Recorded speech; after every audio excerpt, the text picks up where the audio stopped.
I would have to imagine that everyone was pretty big back then, because the human DNA had not degraded so much, right? People lived longer, right, at the time, right? God didn't quite put the ban on human longevity, right? The 120-year ban hadn't happened yet. Yeah, so it seems reasonable to assume that they would have been taller, would have been stronger, would have been healthier, would have looked better, all that kind of stuff. Daniel says, I think in Enoch, Adam was a giant. Oh, interesting. In the Enochian literature. That's interesting. He wasn't a prophet, like in the Religion of Peace. They think he was a prophet. Prophet Adam.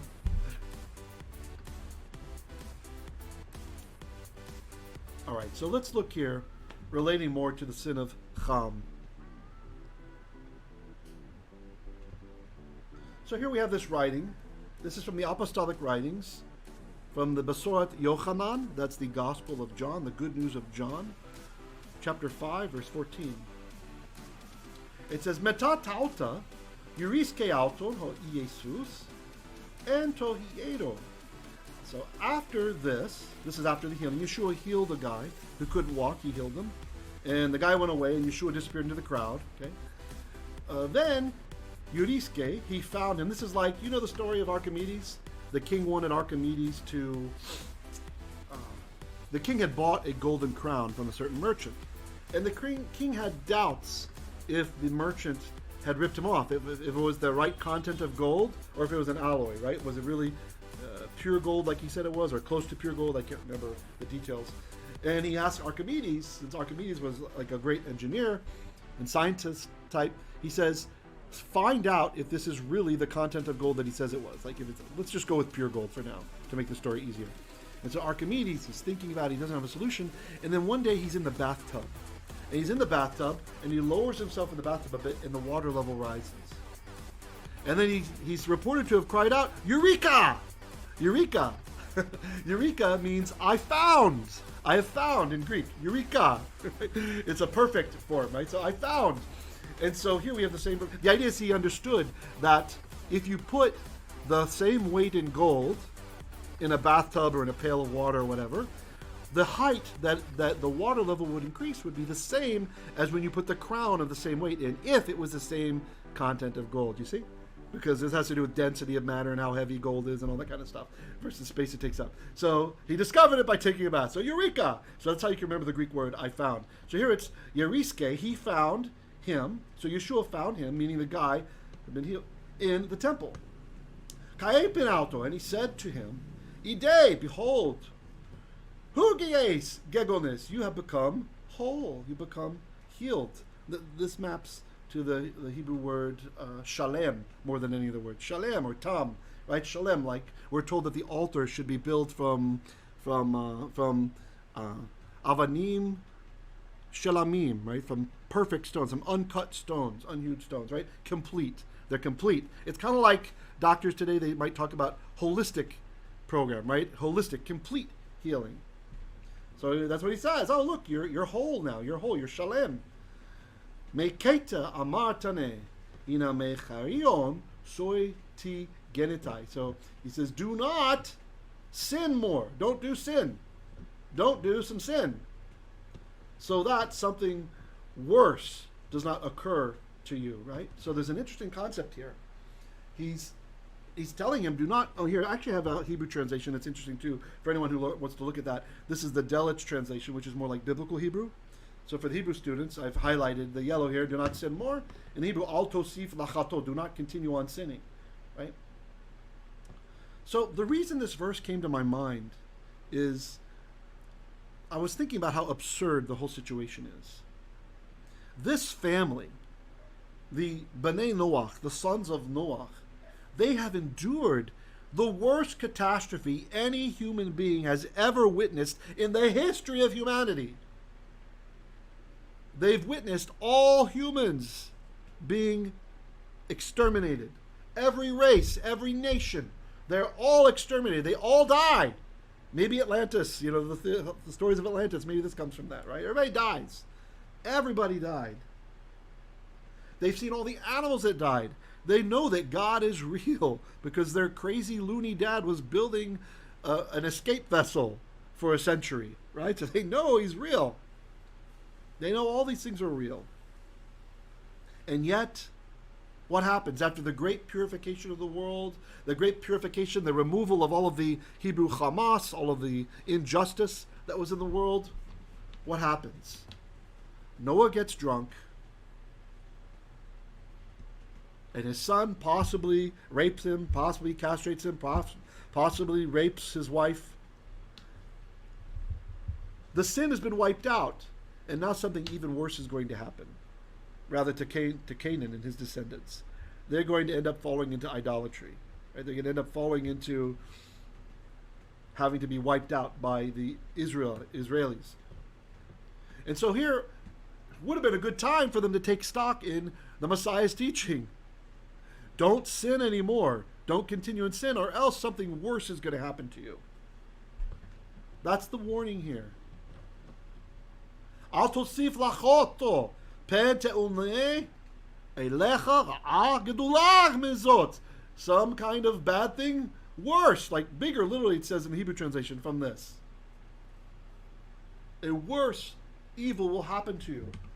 So when someone had an ailment, like they once were able to walk and now they can't anymore, oftentimes it's considered that maybe they did some kind of sin that invited that curse. Not always, right? Sometimes things happen. Sometimes our teeth are set on edge because of the sins of our parents. You get some bad genetics and it's easier to be an alcoholic, for example, because your grandparents were, or whatever. This happens.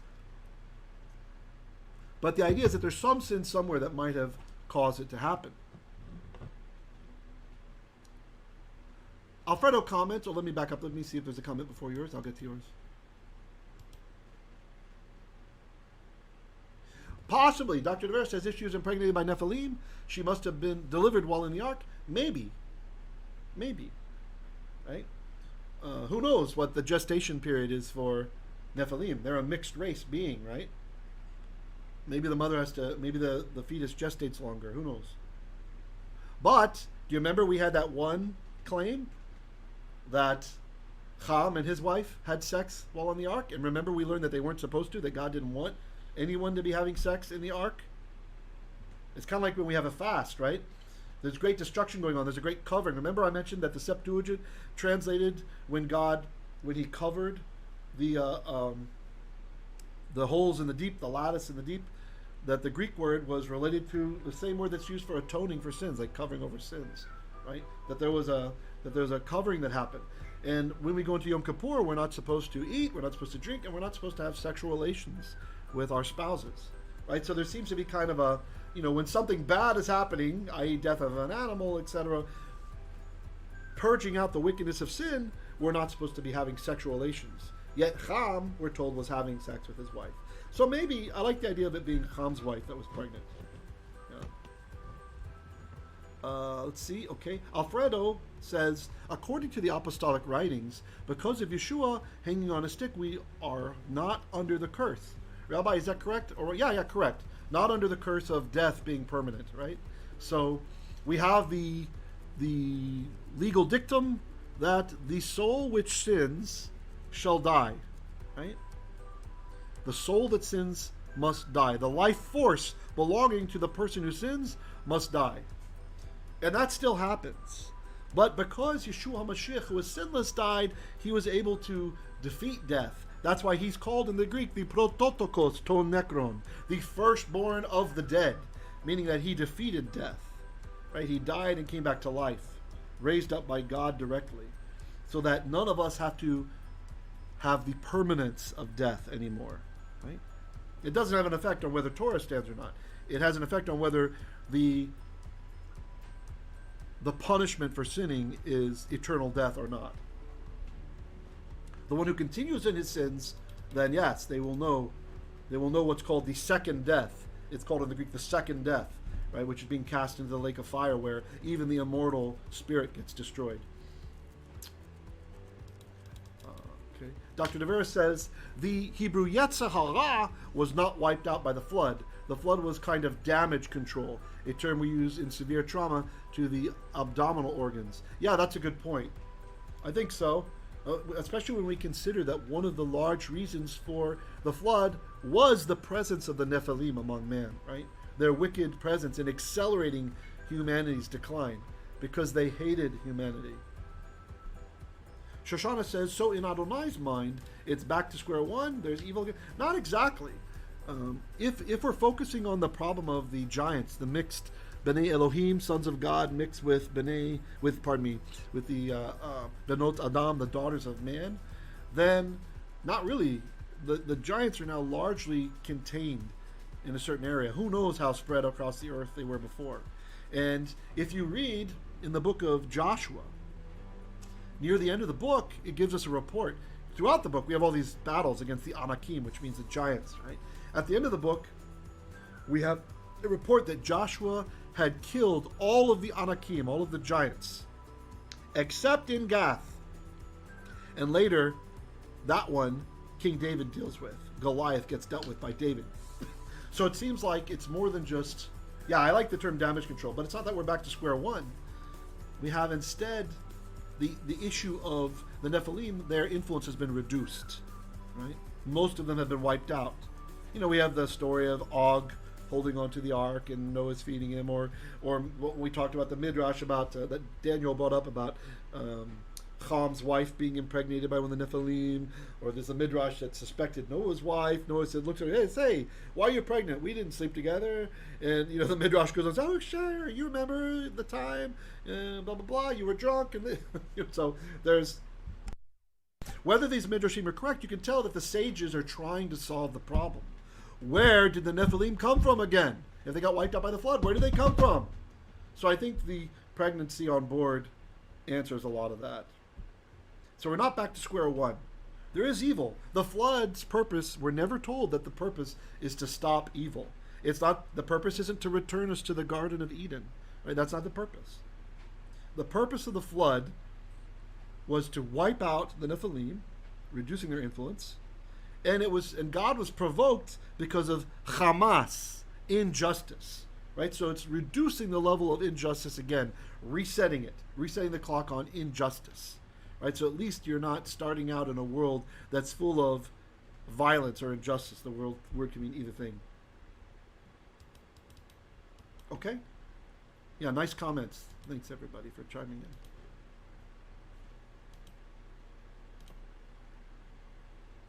I want to read to you from an extra biblical book. This is from Yeshua ben Sira. So Yeshua ben Sira, usually in English called Sirach. Yeshua ben Sira is a deuterocanonical book, so some denominations like the Eastern Orthodox and the Roman Catholics, they have it in their Bible. It's a Jewish book, but we do not consider it on the level of the Bible, but yet it's still classified as wisdom literature. So Yeshua, son of Sira, he writes, "Have you sinned, my child? Do so no more, but ask forgiveness for your past sins. Flee from sin as from a snake, for if you approach sin, it will bite you. Its teeth are lion's teeth and can destroy human lives. All lawlessness, all Torahlessness is like a two-edged sword. There is no healing for the wound it inflicts." So there's some great advice there by Yeshua ben Sira that we should flee from sin. If we have sinned, the proper reaction is asking for forgiveness, right? Making teshuvah, and then fleeing from the approaching sin. As Yeshua says, go forth and sin no more.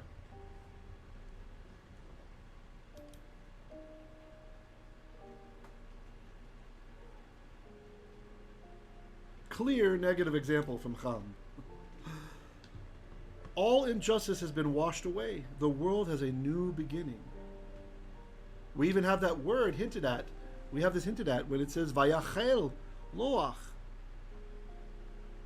Ish ha'adama, Vayata et ha'karmel.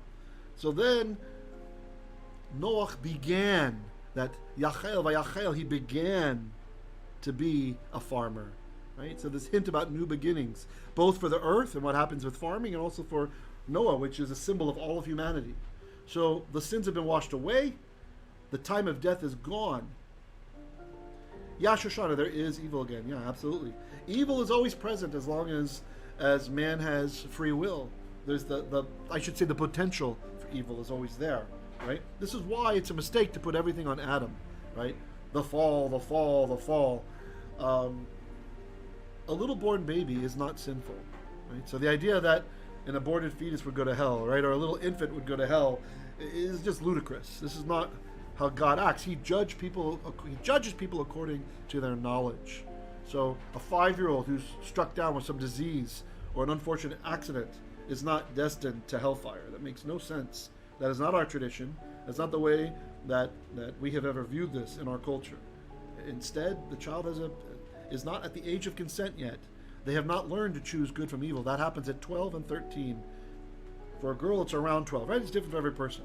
For a boy, it's around 13. After that, they're accountable for their actions before the Holy One. Although remember, we learned that in the days of Noah. Chizkuni, I think, said that it was 100. Right?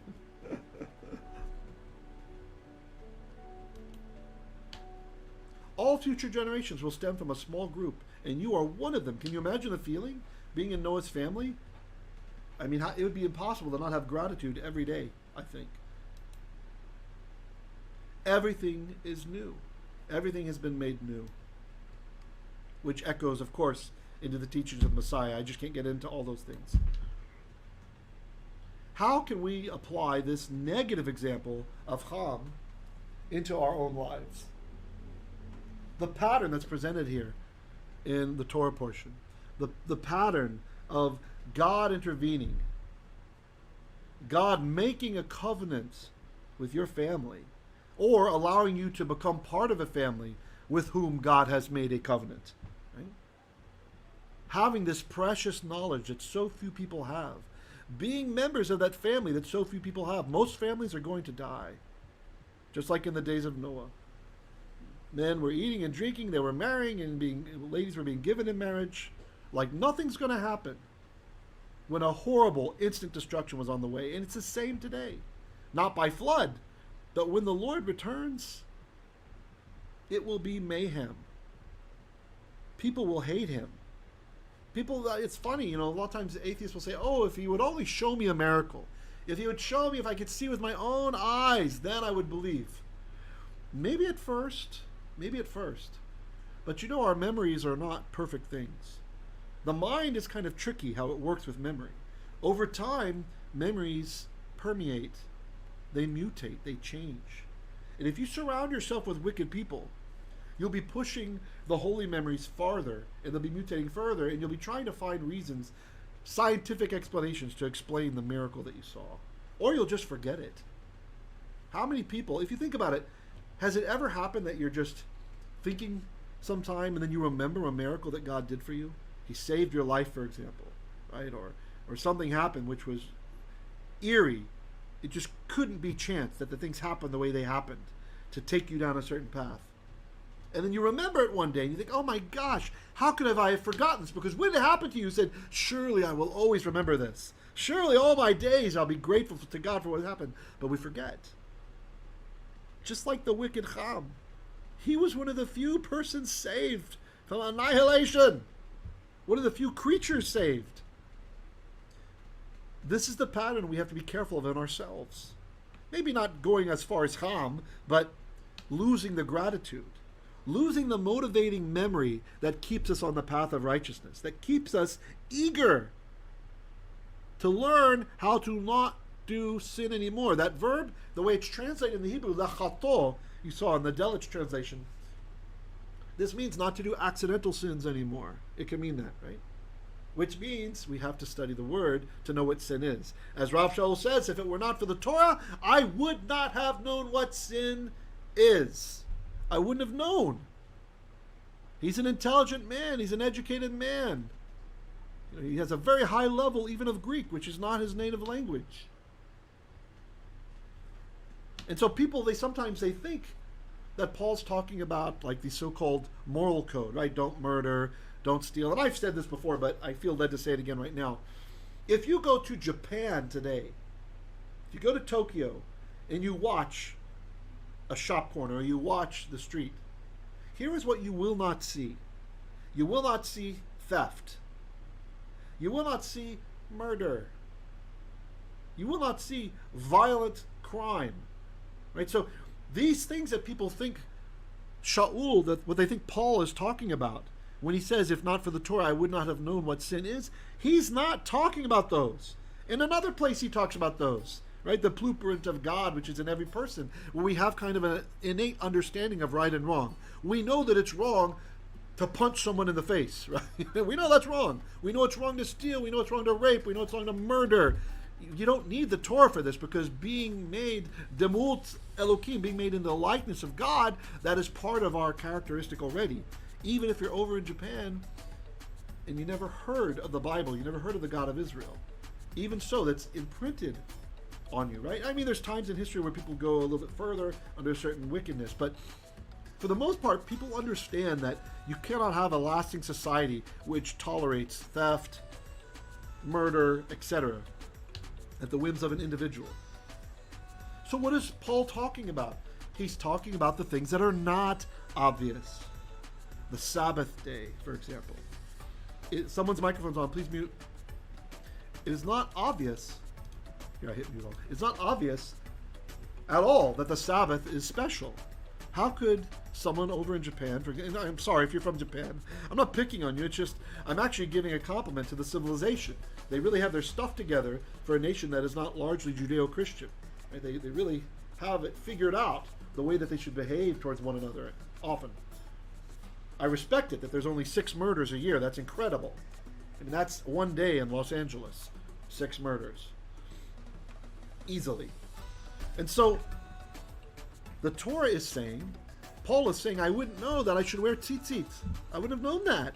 How could you possibly guess the clothing should be a certain way, right? Or I wouldn't have known that there should be, a wedding contract, that there's a contract, a marriage contract that's given to a woman to protect her in case the man decides to dump her later, that she's got money she's taken care of, right? How could she know that? How could he know that?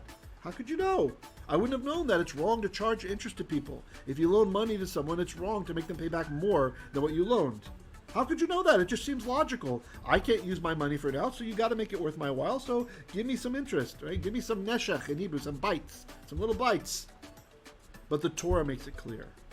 The Torah tells us there are certain seasons. There's a certain day called the Sabbath day. There's certain food that you're not supposed to eat, because God doesn't want someone who's in his likeness to be consuming something that is unclean, spiritually unclean, right? Etc. So, the example in our own lives, we cannot be like Cham. Instead, we can have gratitude, and we seek out the learning so we do not do a cheta, Hebrew cheta, an accidental sin, something that we're ignorant of. Someone's microphone keeps coming on. You really got to be careful, guys. I have to keep hitting mute all, and it's a bit distracting.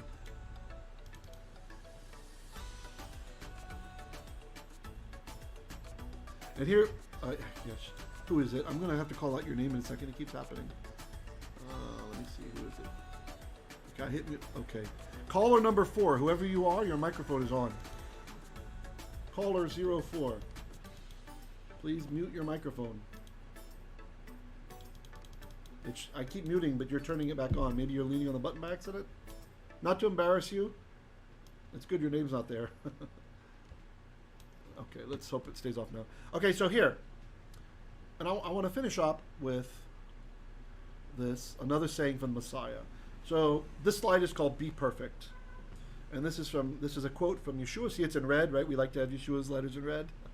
So this is from Matityahu, chapter 5, verse 48. That's Matthew 5, verse 48. And it says, Eseste un humes telioi. Hoso pater humon ho uranios telios estin. So this is like a command here, a plural command. It's to all the listeners, anybody reading it ever.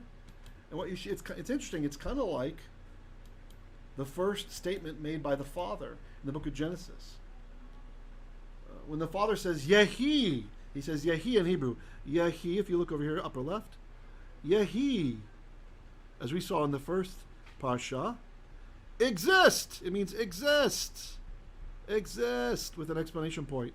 Or it means be. Be with an exclamation point. Be. Of course, he says be light, right? Be light, exist light. Here's the Greek equivalent. Yeshua is saying be. So, vayihyu would be the plural of the Hebrew. Pardon me, vayihyu, then yourself Teliyui. So this word, I want to look at this word. It's quite interesting how it maps to the Hebrew.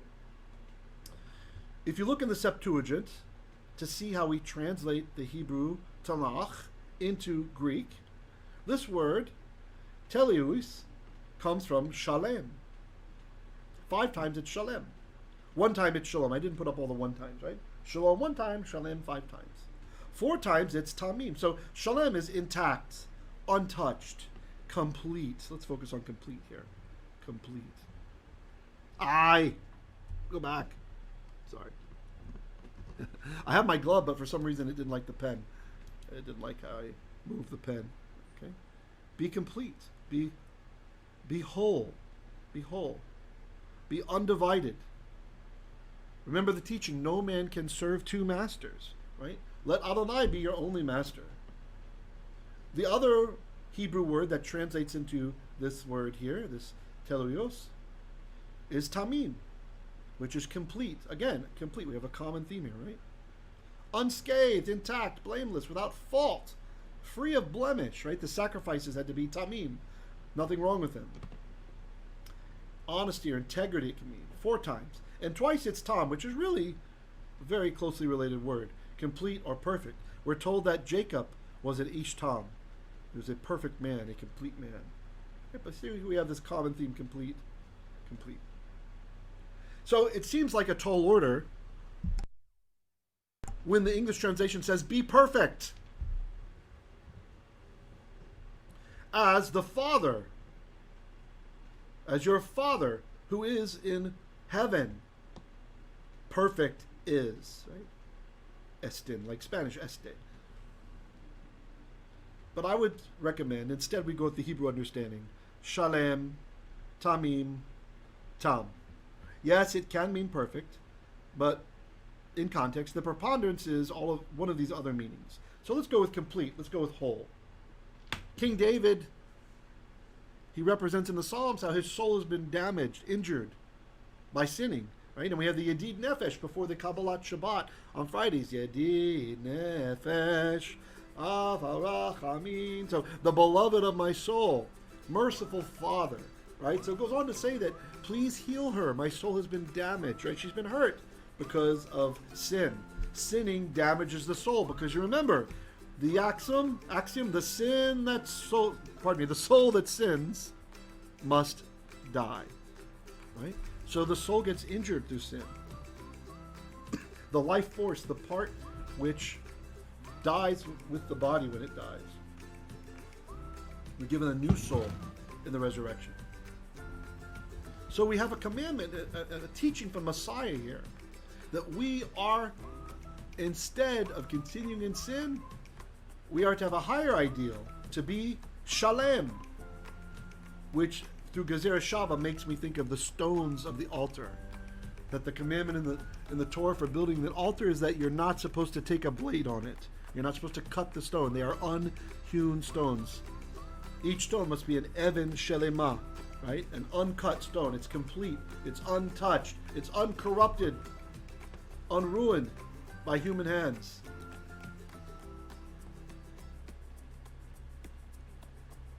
Shoshana asks regarding Japan if it's more orderly in that sense than Israel. Yeah, I think so.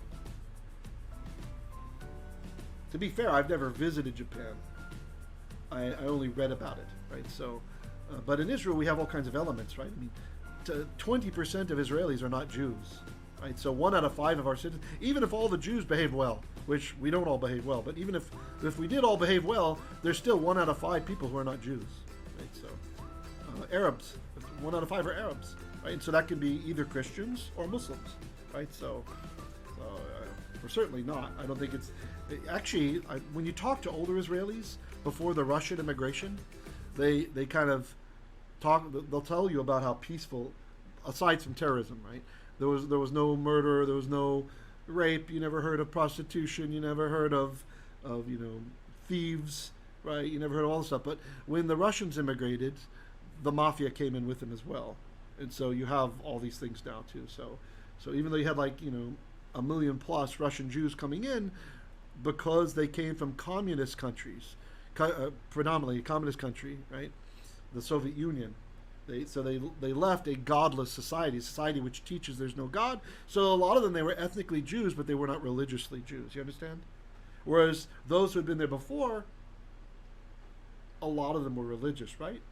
And then so even if you grew up on a kibbutz, you still were surrounded by the Judeo ethic, so to speak. Dr. De Vera says, complete or teleos in context is to do good on the good and bad guys. Do a complete job, just like Adonai. Well put.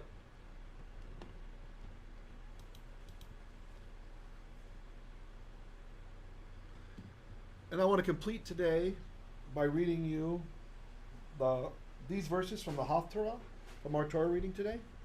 So the Haftarah starts with Isaiah 49, verse 9. And I'm just including 4 verses for you. And it says, to say to the prisoners, come out, to those in darkness. Oh, okay. And what does that mean, to those in darkness? Reading here from this book called Outside the Bible, Ancient Jewish Writings Related to Scripture, Commentary, Volume 2, this page. It says that to set you free from darkness, darkness is a common Hebrew figure for prison.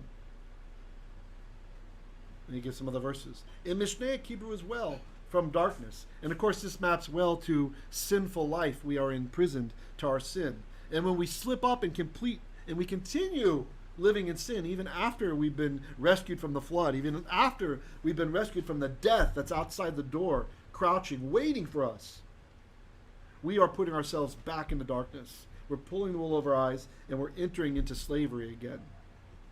So to those in darkness, to those imprisoned, show yourselves. They will feed along the paths, and all the high hills will be their pastures. They will be neither hungry nor thirsty, neither scorching wind nor sun will strike them. For he who has mercy on them will lead them and guide them to springs of water. Sound like Psalm 23, right? I will turn all my mountains into a road. My highways will be raised up. There they come, some from far away, some from the north, some from the west, and some from the land of Sinim, which is like where China is. Sing, heaven, rejoice, O earth. Break out in song, O you mountains, for Adonai is comforting his people, having mercy on his own who have suffered. There's a comment here. Dr. De Vera writes, kingdom of darkness, for he rescued us from the domain of darkness. I like that, the domain of darkness, and transferred us to the kingdom of his beloved Son, in whom we have redemption, the forgiveness of sins. This is NASB translation. This is the letter to the congregation in Colossus, chapter 1, verse 13 through 14. Very nice. Thanks for adding that, Dr. De Vera. It's a great place to conclude. Avinu Malkeinu, our Father, our King, Todah lecha v'toatecha. Na'im lanu litro et divrecha. Na'im lanu lilmod et kol hadavar asher natata lanu. Our Father, we're so grateful for your Torah. We enjoy studying your word. We enjoy studying every single word. Ken yiratzon ki titenna et ruach lekach al amcha asher shomeim et koli achshav. May it be your will that you put a spirit of lekach, of deep learning, on everyone who hears my voice now. Stir us up that we might really learn how to avoid sin. We might really learn exactly what the little sins are even, so we can avoid them, so that we can do what your Son, the Messiah, taught to the individual who had been healed and was able to walk again, that he might al-tosiyf kachaTo, that he shall not continue to make sin, and you can interpret that to make accidental sins even anymore. We want to know your name. We want to know the right way before you. Help us as we continue on to stir up new ideas, to bless the memory of everyone in our kahal. And as always, we ask you, Father, for you to protect us from the evil that is waiting outside. Okay,